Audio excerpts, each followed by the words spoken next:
On November 6, 1943, at 4:17 p.m., a stand of birches on the northern edge of Harlem was cold as iron.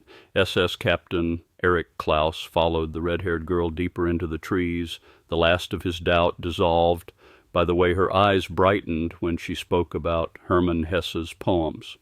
Her name, she said, was Anna. She was a student at Leiden University. 400 meters ahead, the ground showed signs of being freshly turned, hidden under snap branches. Klaus did not notice. He noticed even less the teenage girl holding a bicycle behind the oak to his right. At 4:23, Anna stopped and turned back with a smile. Almost at the same moment came a dull sound, like a thick dictionary dropped into wet mud. A neat little hole appeared in the center of Klaus's forehead, and he fell backward, landing perfectly in the shallow pit. The girl with the bicycle, Freddie Overstegen, pushed it out from behind the tree. The two of them did not speak. Their movements were as practiced as an assembly line. Hanny crouched to check for a pulse, while Freddie took a short-handled spade from the basket and shoveled the dirt back in. 4 minutes later, the pit was level. They scattered leaves, then stuck a real broken branch into the ground as a marker. At 4:32, two bicycles rolled away in opposite directions, moving at exactly the speed of Harlem girls cycling home at dusk. The entire process took 15 minutes. It consumed 1.22 caliber bullet worth 0.1 Dutch guilder. In the Gestapo's missing person report, Klaus would be filed as suspected deserter or absent without leave, not assassinated. This was the 41st time. It began with a loophole, not a flaw in a weapon, but a flaw in the human mind. After the Nazis occupied the Netherlands, they wanted the occupation to look civilized. Officers were permitted to walk the streets alone when off duty, to drink, even to date. They called it normalization, a form of psychological intimidation. But to Frans van der Wiel, an engineer in the resistance, it meant something else. They had exposed the weakest link to open air. He needed a tool that could slip through that camouflage. It had to be absolutely quiet, absolutely unremarkable, able to walk right up to a target without triggering even the smallest warning inside his head. He found it in a boathouse by a canal. Freddie and her sister Truus. The first time he met them, Freddie was mending a fishing net, her fingers moving like a dance. Van der Wiel did not talk about patriotism. He did not talk about sacrifice. He said, "I need to solve a physics problem. How do you make a man stop breathing in 3 seconds and no one on the street hears it?" They trained in an abandoned potato cellar. Inside was an old bicycle, a toy-like .22 pistol, and a few sandbags. The first thing Van der Wiel taught was not how to shoot. It was how to keep your upper body perfectly stable while riding, so an egg in the bicycle basket would not roll. Then he taught distance. 10 paces, he said, close enough that you can see his eyes, and far enough that you can disappear before he understands what's happening. The gun was a larger problem. A rifle was too loud. A submachine gun was too hard to hide.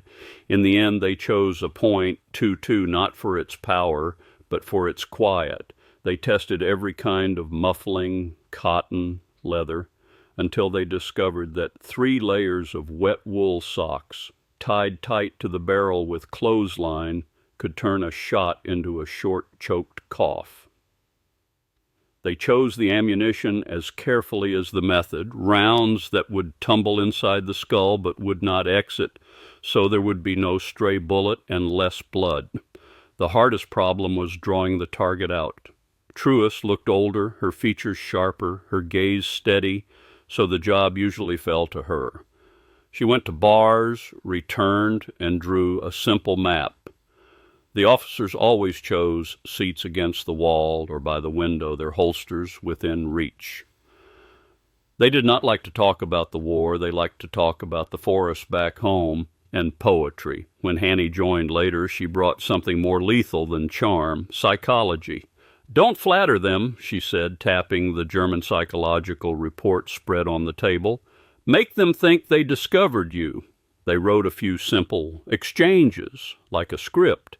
The most effective one almost always ended with a question about trees, and the success rate approached 80%. Their first real mission was not an officer, it was a Dutch woman. In her hand was a list, more than 100 names and addresses of Jewish neighbors. That afternoon, Freddie rode through a park, found the woman sitting on a bench, asked her name, confirmed it, and pulled the trigger. As the woman collapsed, her eyes filled with confusion, as if she could not understand why the person killing her was a child. Freddie picked up the list and rode away. That night she could not sleep. She stared at her hands and for the first time felt that those hands both belonged to her and had drifted out of reach. Truus said nothing. She only held Freddie's hand and kept holding it. After that, the system began to run. They developed a rhythm: reconnoiter, confirm, approach, execute, vanish.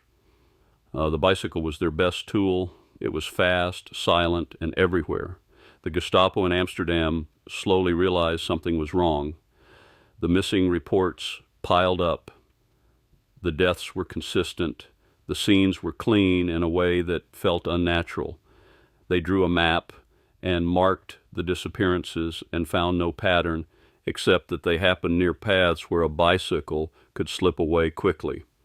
They issued notices and increased patrols, but the disappearances continued. Because a patrolman's eyes would automatically slide past two girls riding side by side, his brain received a simple instruction: civilians, not a threat. That was the strongest link in their system. They were not attacking Nazi weapons. They were attacking the instinct the Nazis used to recognize danger.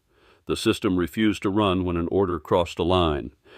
In 1944, the command came down: kidnap the child of Reichskommissar Seyss-Inquart, trade the hostage for captured comrades.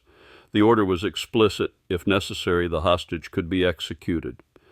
That night, the three girls sat in the potato cellar, the wall covered in chalk roots and code names. After a long silence, Freddie said, "No." Truus nodded. Hanny held the scrap of paper to a candle and burned it. "Our rules don't include that," she said, the fire reflected in her green eyes. "If we add it, the whole system breaks."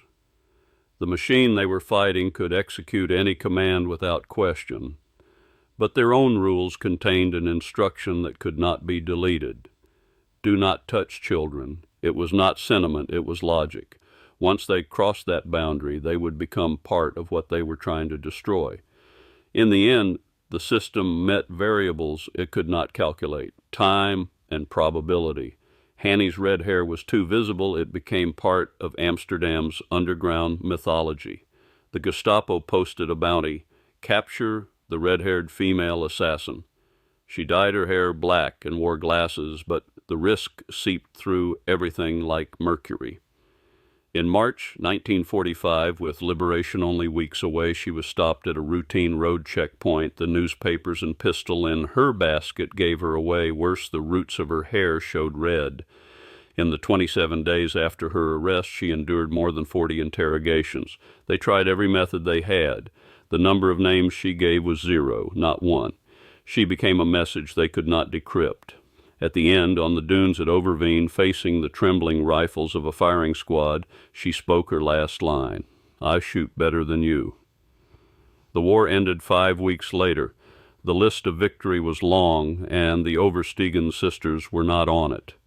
Their fight had no unit designation, no medals, no place in any clean narrative of glory. The Netherlands, after the war, was busy rebuilding and busy forgetting, especially forgetting the heroes whose methods were not honorable, whose backgrounds were not correct. They were the daughters of communists. They fought with deception and assassination. Their achievements existed as blurred numbers and sealed files that could not be made public. Truus later became a sculptor, using bronze and stone to hold moments that could not be spoken aloud. Freddie married, had children, and tried to cover the scratches of memory with the ordinary frictions of daily life. But every year, on May 4th, she could not sleep, the National Day of Remembrance. In 2014, they received a medal that arrived 69 years late. Freddie was 89. Truist was 91. Freddie's son said it was the happiest day of his mother's life. Freddie lived to 92. She carried away a number she never spoke, and the cold, precise survival logic that had guarded light inside absolute darkness. The lesson she left behind was simple.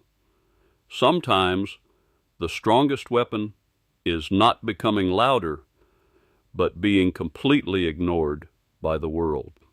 Like two girls on bicycles cutting through dusk, their baskets filled with textbooks, bread, and a gun wrapped in wool socks that changed the shape of the underground war.